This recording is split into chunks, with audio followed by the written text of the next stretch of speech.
Meus amigos, minhas amigas, que Deus nos mantenha sob sua paz.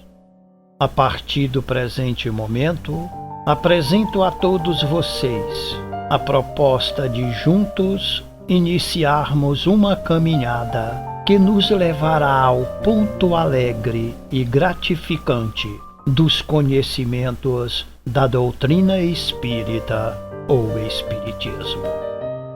Conhecimentos estes que podemos afirmar de grande e infinita importância em nossas atividades espíritas.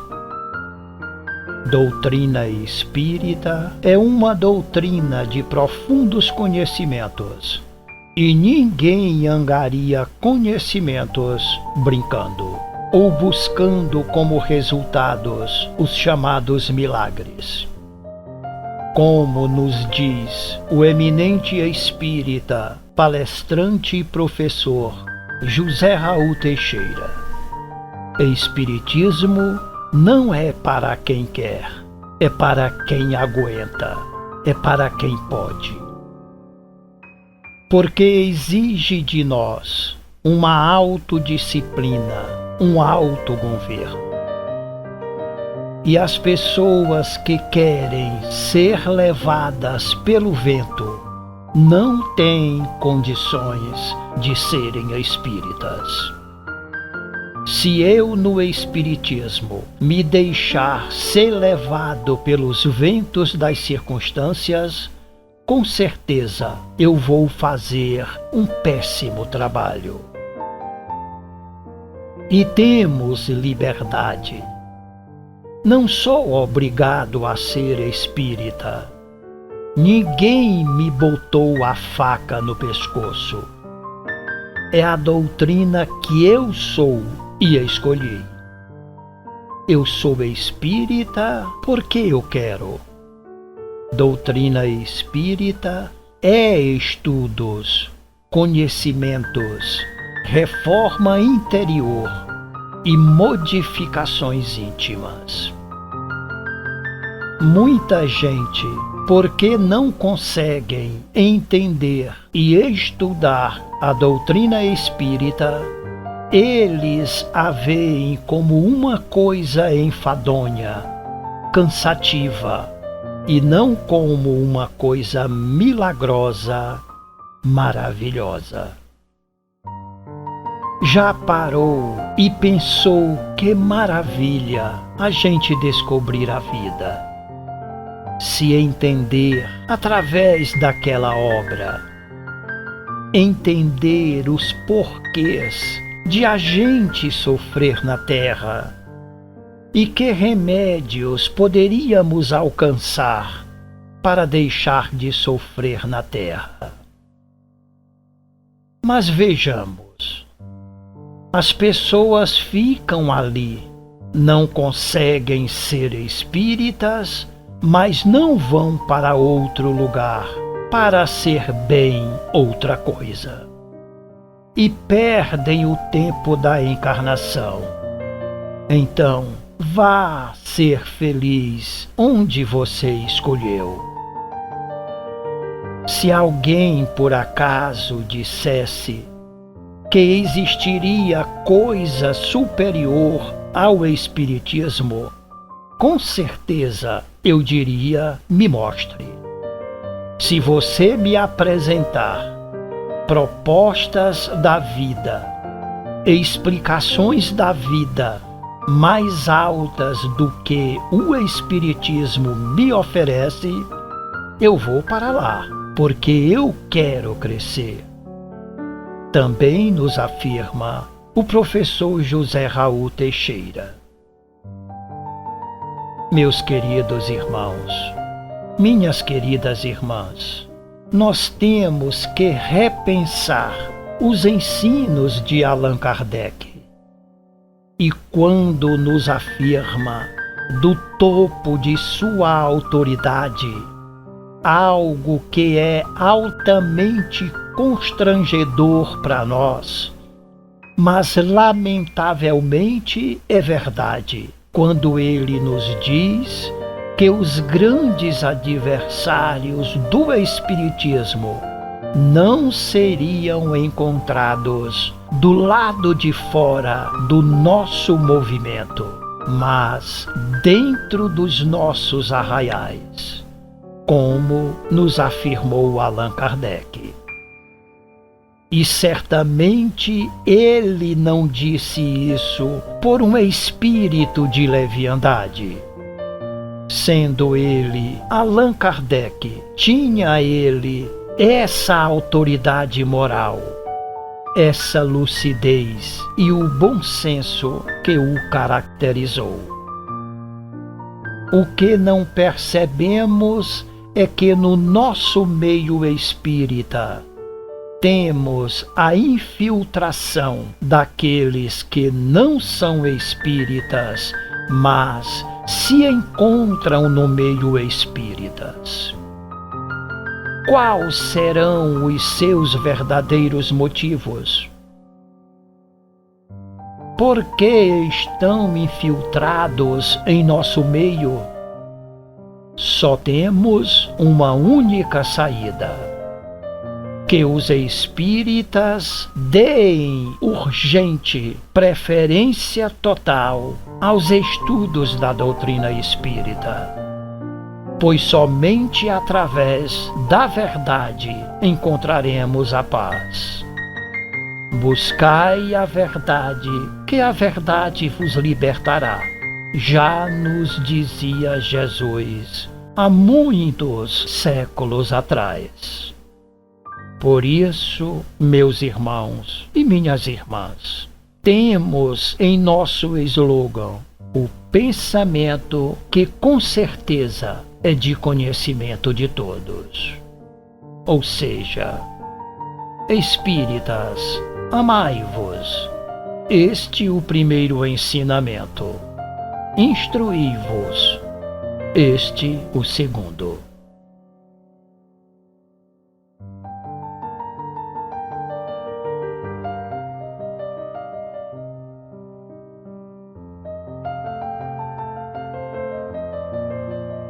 É engano pensar que para se convencerem basta aos incrédulos o testemunho dos fenômenos extraordinários. Aqueles que não admitem a existência da alma ou espírito no homem também não o admitem fora do homem. Assim, negam a causa e, em consequência, negam os efeitos. Via de regra, têm uma ideia preconcebida e um propósito negativo que impossibilitam a observação exata e imparcial. Com isso, levantam problemas e objeções que não podem ser respondidas de modo completo, porque cada uma delas exigiria como que um curso em que as coisas fossem expostas desde o princípio. Como essas objeções derivam em grande parte do desconhecimento das causas dos fenômenos e das condições em que os mesmos se verificam, um estudo prévio teria a vantagem de as eliminar. Imagina os desconhecedores do Espiritismo que os fenômenos espíritas podem ser produzidos do mesmo modo que as experiências de física ou de química.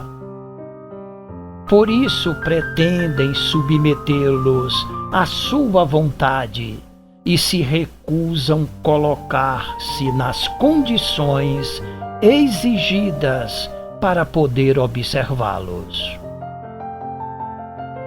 Como de início não admitem a existência dos espíritos e a sua intervenção, assim desconhecendo a sua natureza e o seu modo de agir, essas pessoas se comportam como se lidassem com a matéria bruta. E porque não conseguem aquilo, concluem que não há espíritos. Entretanto, se colocassem em ponto de vista diverso, compreenderiam que os espíritos não passam de alma dos homens, que todos nós, após a morte, seremos espíritos, e que, então, não teremos disposição para servir de joguete e satisfazer a fantasia dos curiosos. Mesmo quando certos fenômenos possam ser provocados, não se acham de modo algum à disposição de ninguém. Por isso que provém de inteligências livres. Quem se dissesse capaz de os obter sempre que quisesse, apenas provaria ignorância ou má fé. Há que esperar para os colher de passagem. E muitas vezes, quando menos se espera, é que se apresentam os fatos mais interessantes e convincentes. Nisto, como em tudo, os que desejam seriamente instruir-se devem ter paciência e perseverança e se colocar nas condições adequadas. Sem isto, melhor será não cogitar do assunto. As reuniões que visam as manifestações espíritas nem sempre se acham em condições adequadas à obtenção de resultados satisfatórios ou a afirmar convicções. É forçoso mesmo convir que, por vezes, os incrédulos saem menos convencidos do que entraram e lançam em rosto do que lhes falaram do caráter sério do Espiritismo as coisas ridículas que testemunharam. É verdade que neste particular não são mais lógicos do que aquele que pretendesse julgar uma arte pelas primeiras demonstrações de um aprendiz, ou uma pessoa pela sua caricatura, ou ainda uma tragédia por sua paróquia. Também o Espiritismo tem os seus aprendizes, e quem quiser informar-se não deve buscar os ensinos numa fonte única, porque somente o exame comparado pode permitir se firme uma opinião. Tem as reuniões frívolas o grande inconveniente de dar aos novatos que as assistem uma falsa ideia do caráter do Espiritismo. E os que só hajam frequentado reuniões de tal espécie não podem levar a sério uma coisa que aos seus olhos é tratada com só menos importância pelos que se dizem seus adeptos. Um estudo prévio ensinar-lhe-á a avaliar o alcance daquilo que vê e distinguir entre o bom e o mal. Idêntico raciocínio se aplica aos que julgam o Espiritismo pelo que dizem algumas obras esquisitas que o apresentam de modo ridículo e incompleto. Não pode o Espiritismo sério responder pelos que mal o compreendem ou o praticam em desacordo com os seus preceitos, do mesmo modo que não responde à poesia pelos que fazem versos maus. Deplora a existência de tais obras, prejudiciais à verdadeira ciência. Na verdade, seria preferível que só as houvesse boas. Entretanto, o maior mal está que não se deem ao trabalho de as estudar todas. Aliás, todas as artes, como todas as ciências, estão no mesmo caso. Não aparecem tratados cheios de erros e de absurdos sobre as coisas mais sérias, porque seria, em particular, o Espiritismo privilegiado, principalmente em seu início. Se os que o criticam não julgassem pelas aparências, saberiam aquilo que ele admite e aquilo que ele rejeita, e não o responsabilizariam por aquilo que ele repele em nome da razão e da experiência.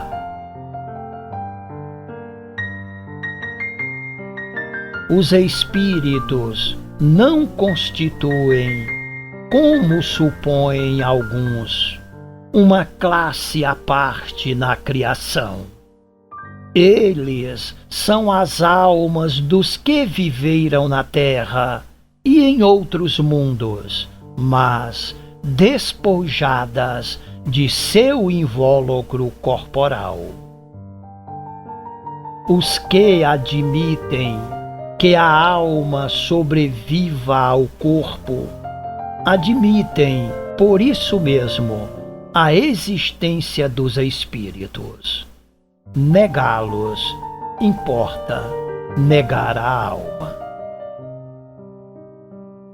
Em geral, se faz uma ideia muito errada do estado dos espíritos. Não são seres vagos, nem indefinidos, como muitos pensam, nem chamas semelhantes aos fogos fátuos ou fantasmas, tais quais os descrevem os contos de almas do outro mundo.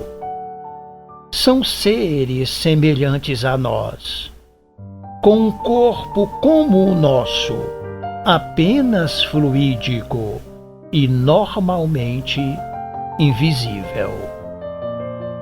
Quando unido ao corpo durante a vida, tem a alma um envoltório duplo, um pesado, grosseiro e destrutível, no caso o corpo. O outro é leve, fluídico e indestrutível, no caso o perispírito. Assim, há no homem 3 elementos essenciais: a alma ou espírito, que é o princípio inteligente, no qual residem o pensamento, a vontade e o senso moral. O corpo, que é o envoltório material, que põe o espírito em relação com o mundo exterior. E o perispírito, o envoltório fluídico, leve, imponderável, que serve de ligação e de intermediário entre o espírito e o corpo. Quando o envoltório exterior se acha usado e não pode mais funcionar, cai. O espírito o abandona, assim como a nós se despe da casca, a árvore da cortiça, a serpente da pele. Numa palavra, do mesmo modo que deixamos uma roupa que não nos serve mais, a isso chamamos morte. A morte é somente a destruição do envoltório corporal, abandonado pela alma, como a borboleta abandona a crisálida.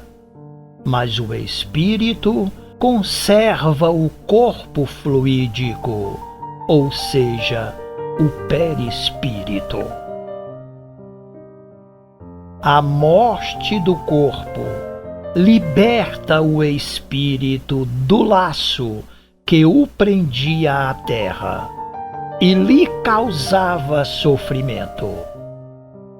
Liberto desse fardo, só lhe resta o corpo etéreo, que lhe permite percorrer os espaços e vencer distâncias com a rapidez do pensamento.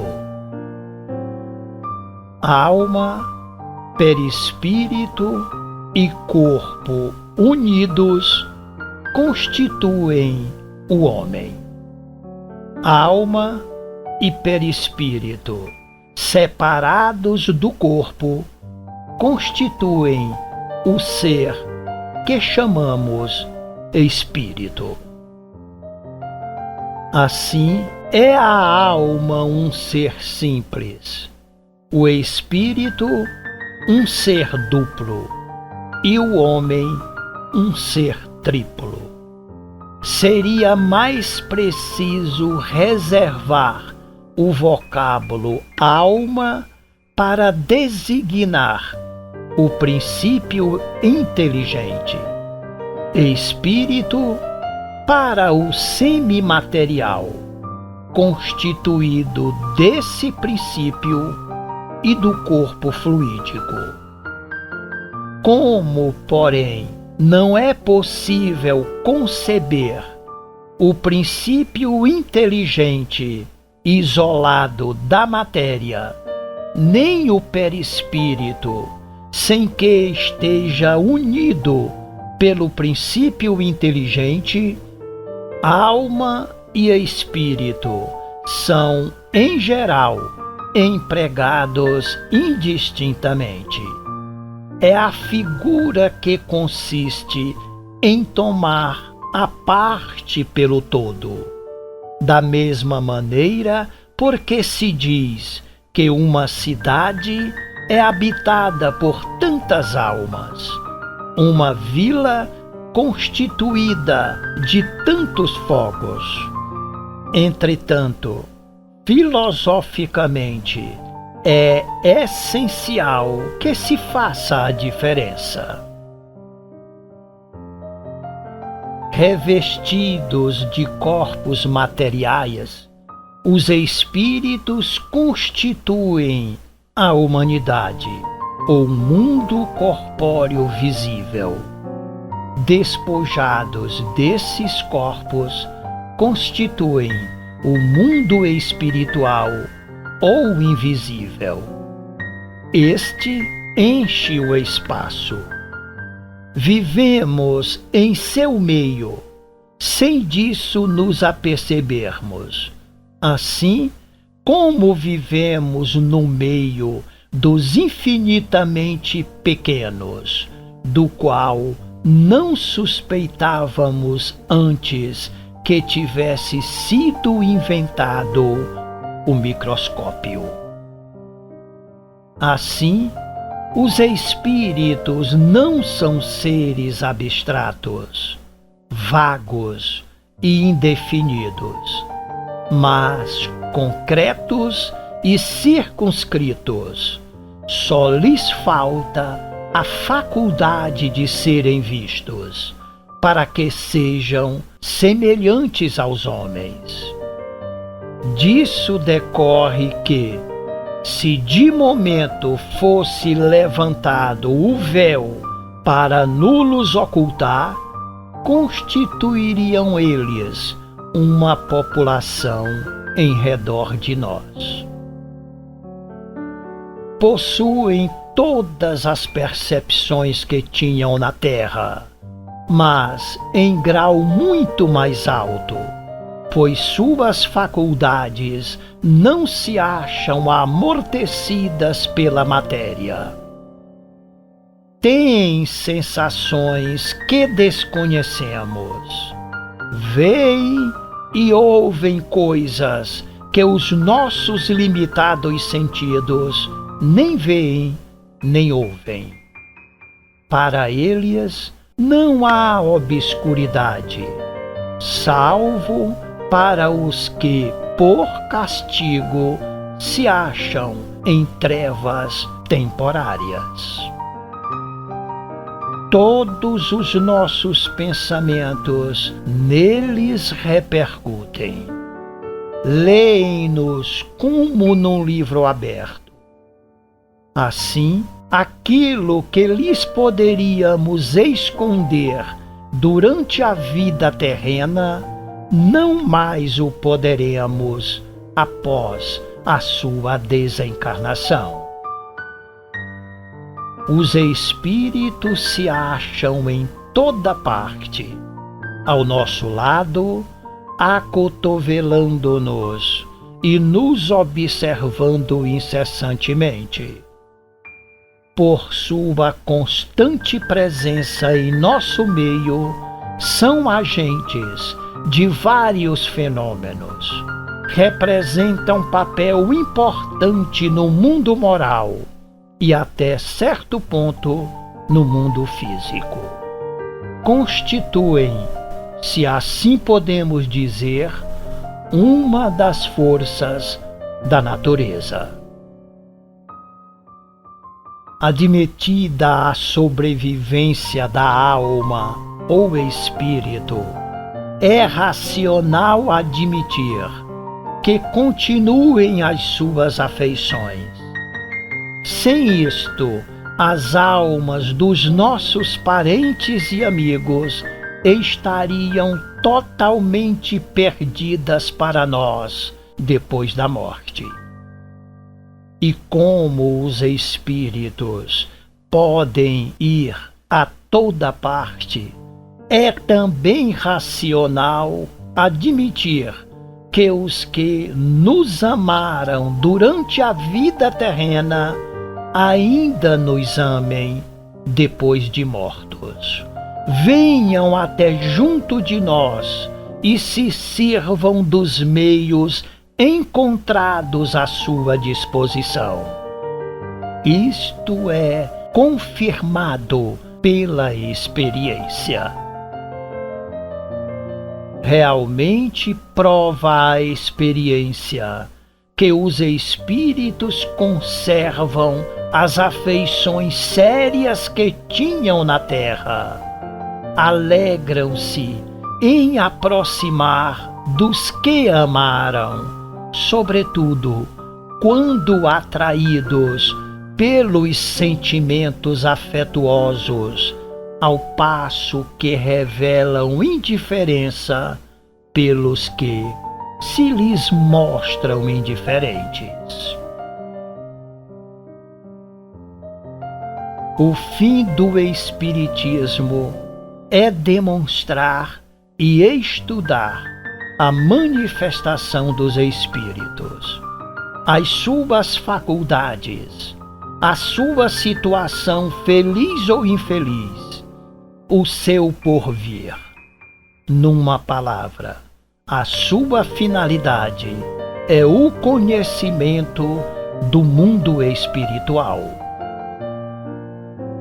Evidenciadas essas manifestações, conduzem à prova irrefragável da existência da alma, da sua sobrevivência ao corpo, da sua individualidade após a morte, isto é, da vida futura.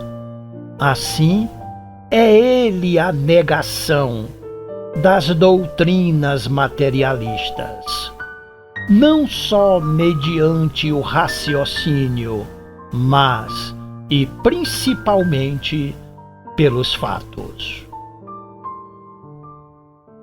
Uma ideia muito generalizada entre os que desconhecem o Espiritismo é supor que, pelo simples fato de estarem desprendidos da matéria, os espíritos tudo devem saber e estar de posse da sabedoria suprema.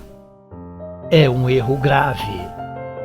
Não passando de alma dos homens, os espíritos não adquirem a perfeição ao deixar o envoltório terreno.